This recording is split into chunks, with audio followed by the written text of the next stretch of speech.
IB ব্লকের পুজোতে।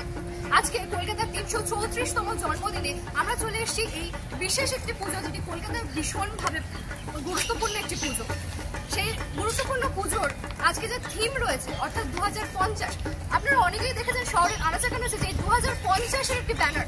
আপনাদের সঙ্গে আমরাও জানি না যে 2050টা কি, আজকে সেটাই আমরা জেনে নেওয়ার পালা যে 2050-এর আসল মিনিংটা কি। চলুন দেখে নেওয়া যাক এই 2050টা কি।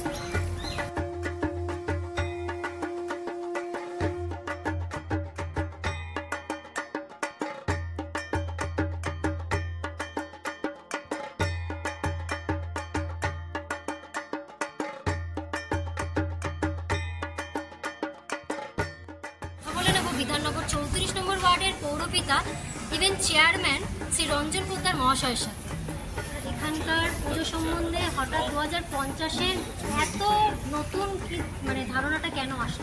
আমরা তো আজকে 2024-এ দাঁড়িয়ে আছি, আপনি এতটা সামনে এগিয়ে গেলেন, হঠাৎ করে আপনার মাথায় কেন এই কোশ্চেনটা আসে? আমরা ভবিষ্যৎ নিয়ে ভাবতে চাই, আমরা পজিটিভ থিঙ্কিং নিয়ে চলতে চাই, আমরা আগামী দিনে এগিয়ে যেতে চাই। কলকাতা কেমন একটা রূপ পেতে চলেছে 2050। আপনারা যদি পুজোর দিনগুলোতে আইবি ব্লকে আসেন, আপনারা বুঝতে পারবেন, দেখতে পাবেন কলকাতা 2050-এ কেমন রূপ পেতে চলেছে। তাকে নিয়ে আমরা ভাবনা চিন্তা করি। সেখানে সাবিকিয়ানা থাকবে, মাতৃপ্রতিভায় মাতৃমুখ থাকবে, এবং পুজোর রূপ কেমন পেতে যে চলেছে এবং কলকাতার রূপ তিলোত্তমা কী রূপ পেতে চলেছে 2050, এটা মানুষ দেখতে আগ্রহী থাকে। মানুষের যে কিউরিওসিটি থাকছে ভবিষ্যৎ, আমরা সেই কিউরিওসিটি মেট আপ করবো যদি আগামী দিনে আপনারা এই আইবি ব্লকে আসেন।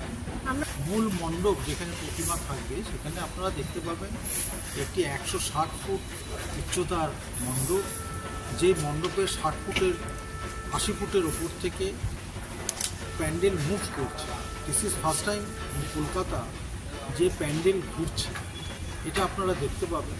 এই কনসেপ্টটা আমাদের হলো আমরা যখনই আজকাল বাড়ি বা আমরা ফ্ল্যাট যখনই আমরা নিতে যাই, আমরা দিক নির্মাণ করি যে সাউথ ফেসিং নেবো না নর্থ ফেসিং নেবো। 50 সালে আমরা নিজেরা নির্ধারিত করব আমার ফ্ল্যাটের বেডরুমটা কোথায় থাকবে, সেটা সুইচ টিপে সেটা আপনারা এলে দেখতে পাবেন এই প্যান্ডেলটা মুভ করছে 80 ফুটের ওপর। এটা একটা চমক থাকবে। আপনারা দেখতে বড় চমক আছে, আপনারা দেখতে পাবেন এখানে কীভাবে অ্যাট দ্যাট টাইম আমরা আশা করছি সেই সময় আমাদের কলকাতা, আজকে আপনারা স্থলে ট্যাক্সি দেখতে পান, তখন এয়ার ট্যাক্সির ব্যবহার বেড়ে যাবে, এয়ার অ্যাম্বুলেন্সের ব্যবহার বেড়ে যাবে, বুলেট ট্রেন চলবে কলকাতার মধ্যে। এটা আপনারা এখানে এলেই আমরা এবার কথা বলে নেব এখানের অনেক পুরনো কিছু মেম্বারদের সাথে যারা এই পুজোর সাথে একদম প্রথম থেকে যুক্ত আছে। চলুন তাহলে কথা বলে নিই। স্যার, আপনার নামটা একটু বলবেন? আমার নাম সুদীপ্ত মুখার্জি। আপনি এই পুজোতে কতদিন ধরে আমি আছেন?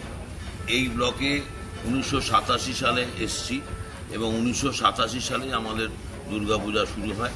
এটা আমাদের 38তম বর্ষ। 37টা দুর্গাপূজা আমরা পার করে 38তম দুর্গোৎসবে আমরা এখন দাঁড়িয়েছি। আমার এক্সপিরিয়েন্স বিভিন্ন সময় বিভিন্ন রকম হয়েছে। ছোট থেকে আমরা উঠেছি কারুর বাড়িতে, আমাদের একজন রেসিডেন্টের বাড়িতে প্রথম 3 বছর দুর্গাপুজো হয়। তারপরে আমরা 1990 সালে এই মাঠে আমরা আমাদের পুজোটা নিয়ে চলে আসি। আপনাদের সাথে যখন এদের রূপদান সবকিছু করেন শ্রী প্রশান্ত পাল, যিনি গত বছর কল্যাণী ITI-তে খ্যাত হয়েছিলেন। বিগত দিনে যিনি মোহাম্মদ আলী পার্কে বাহুবলী করে উনি খ্যাত হয়েছেন, সেই প্রশান্ত পালকে উনি অনেক দিন আগে থেকেই এখানে নিয়ে আসেন। তার সাথে আলোচনা করে আমাদের সাথে সবাইকে মিলেমিশে উনি একটা প্রকল্প নিয়েছেন। আমরা খুবই উদ্গ্রীব। আমরা মাঝে মাঝে ওনাকে বলি যে রঞ্জনবাবু ফাইনালি কি হতে চলেছে, উনি বলেন যে দেখতে থাকুন। আমরাও তারই অপেক্ষায় আছি, আপনারাও সেই অপেক্ষায় থাকুন। আসবেন আমাদের পুজোয়, নিশ্চয়ই ভালো হবে, আপনারাও আসবেন এবং আগাম আপনাদের শারদ শুভেচ্ছা জানিয়ে সময়সীমার কোনো বাধা না মেনে আমরা এগিয়ে চলেছি।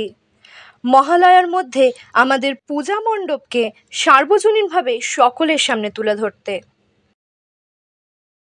তো পুজোর থিম, পুজোর প্যান্ডেল এসব নিয়ে অনেকটা জানা হয়ে গেল। এবার আমরা জানতে চাইছি পুজোর ঠাকুরটার উপর ডিপেন্ড করে মা যে আসছেন, মায়ের মূর্তির ওপর যদি কিছু বলতেন। মায়ের মূর্তি আমাদের চেয়ারম্যান সাহেব উনি তো বলেছেন ভাস্কর এবং মায়ের মূর্তিটা হচ্ছে একদম মা যেমন হওয়া উচিত সেই রকমই মূর্তি, একদম ওই যে চোখ টানা টানা এরকম ধরনের না, একদম দেবী। তার মানে মূর্তির মধ্যেও আমরা চমক দেখতে হ্যাঁ পাচ্ছি। একদম মানে পুরোটাই আইভি ব্লকের একদম চমকে ভর্তি। একদম। যেটা মাতৃ প্রতিমা আমাদের অঞ্জলি জুয়েলার্স নেই করে 15 কোটি টাকা গহনা এখানে থাকছে, সেই জন্যে তো সিকিউরিটির ব্যাপারটা তো থেকেই যাচ্ছে। তাহলে স্যার কিছু চমক এখনই রেখে দেওয়া হোক, যেদিন উদ্বোধন হবে সেদিন তাহলে আমরা কিছু চমক তুলে ধরবো। হ্যাঁ অবশ্যই, আমাদের ইচ্ছা রয়েছে আমরা আমার এই কমিটি যে মহালয়ার দিন শুভ উদ্বোধন।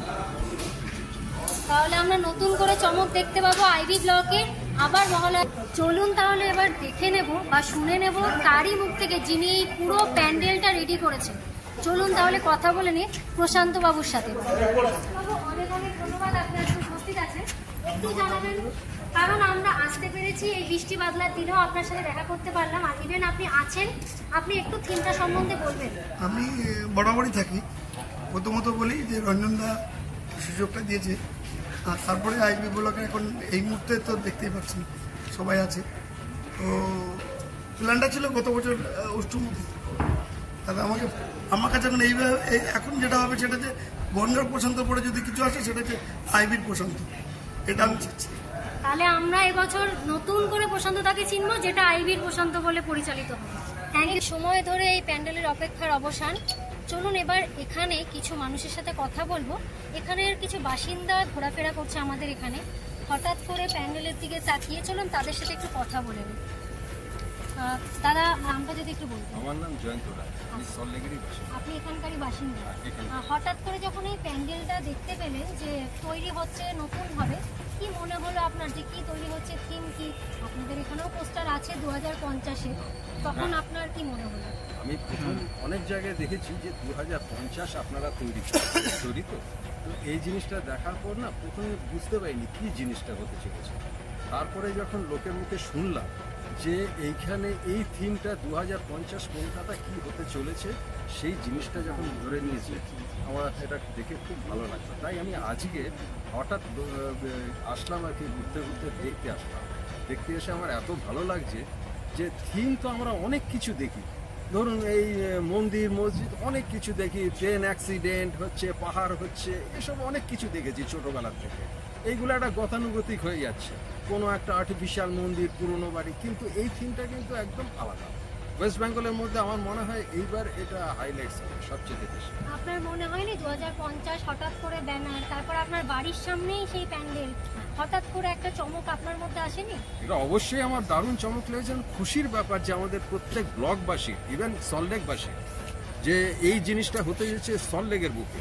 আজকের ডেটে আমরা হয়তো আমাদের সল্টলেকের বাইরের দিকে শ্রীভূমি স্পোর্টিং ক্লাব আছে, আমাদের fire and emergency minister Sujit বোসের, হ্যাঁ, তো উনিও করেন, কিন্তু এই জায়গাটার মধ্যে যে আমি এসে শুনলাম যে বড় চেয়ারম্যান যে আছেন মিস্টার রঞ্জন পোদ্দার, ওনার মাথার থেকে নাকি এটা বেরিয়েছে। আমি ওনার সঙ্গে এখন আমি পরিচয় করতে চাই, পরিচয় করে আমার খুব ভালো লাগবে যে এই জায়গাটা উনি আনতে পেরেছেন। 2050 কলকাতা কোন জায়গা পৌঁছে যাবে। তারপরে যতটুকু আমি আশেপাশে এদের মুখ থেকে শুনলাম, ব্লকবাসীদের মুখ থেকে, তারপর আমিও যাদের কাছ থেকে যারা কাজ করছে তারা বলছে যে এয়ার অ্যাম্বুলেন্স থাকবে, এয়ার ট্যাক্সি থাকবে, তো এইগুলো একটা আলাদা, বুলেট ট্রেন থাকবে, এইগুলো একদম টোটালি আলাদা, আর থিমটাই টোটালি। তারপরে ধরুন এই যে ওপরে যে শুনছি যে ওরা আমাকে কিছু ভিডিও দেখালো, একটা ক্লকওয়াইজ আর একটা অ্যান্টি ক্লকওয়াইজ, এইগুলো সমস্ত রোটেট হতে থাকবে বিল্ডিংটা। এটা কিন্তু অত্যাধুনিক, এটা ভাবা যায় না কোন জায়গায়। হয়তো আপনারা 2050 আসলে তবে পৃথিবীতে এটা দেখা যাবে যে এই জায়গাটা আমরা কোন জায়গায় পৌঁছে গেছি, সেটাই উনি এই প্রথম এখানে তুলে ধরছেন। এতদিন তো আমরা বুলেট ট্রেন বলুন, বিভিন্ন জিনিস, মোবাইল গেম, বাচ্চাদের এইসবে দেখেছি। আপনারা এই পুজোতে 2050-এর পুজোতে এই থিমগুলো দেখতে পাবেন, কেমন লাগবে সেই দিনটায় যখন চোখের সামনে দেখবেন?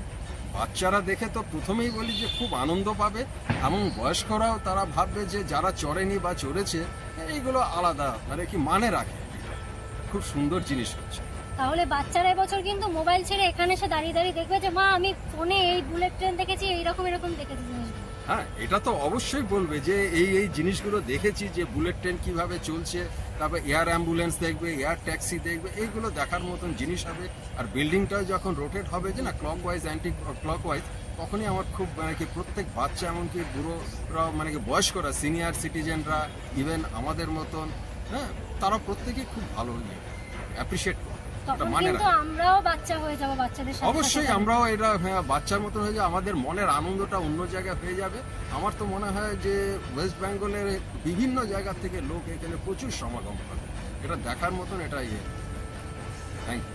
Welcome sir, thank you so much. আপনি বললেন, অনেক অনেক ধন্যবাদ আপনাকে। আপনারা আজকে দেখে নিলেন যে সল্টলেক আইভি ব্লকের পুজোর খুঁটিনাটি বিষয়গুলো প্রত্যেকের থেকে সেগুলো জেনেও নিলেন আপনারা যে কি চমক রয়েছে এবং কি নেই। এরপরে আমরা আবারও মহালয়ার দিন দেখতে পাবো যে এই উদ্বোধন পর্বে আমাদের এই আইভি ব্লকের ঠিক চমকটা কিরকম এবং কি আমাদের প্যান্ডেলের কিরকম সাজসজ্জা রয়েছে। আজকে আপাতত আসছি, ধন্যবাদ।